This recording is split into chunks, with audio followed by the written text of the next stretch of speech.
This is the Basque stitch used in hand embroidery.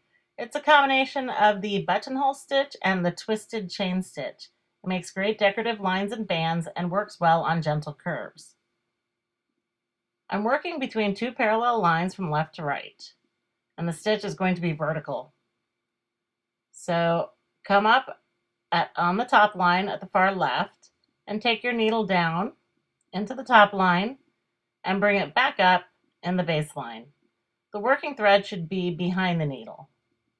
Then take the thread over the needle and under it so that you have this kind of Z shape out of your thread, and then pull through. And that makes a twisted chain stitch with a kind of elbow at the top. Anchor the twisted chain stitch by taking a small stitch over the top of the stitch, and then come up at the top of the twisted chain stitch inside the elbow. Now you're going to move forward down the line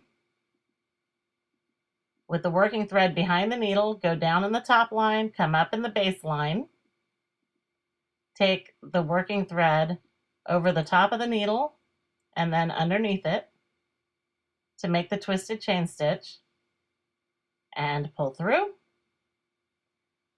And then anchor the stitch by taking a little stitch over the end of the twisted chain stitch. Come up in the elbow at the top of the twisted chain and then start the next stitch.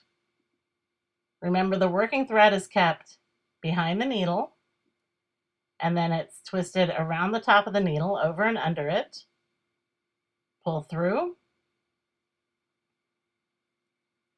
anchor the stitch, and then come up at the top of the twisted chain inside the elbow and move down the line for the next stitch.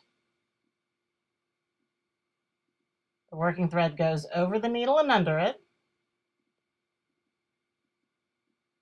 Pull through, anchor the stitch, and then move up again for your next stitch. At the end of the line, you'll want to come up in the elbow to anchor that elbow, so you need to take one last stitch over the elbow. And that is the Basque stitch.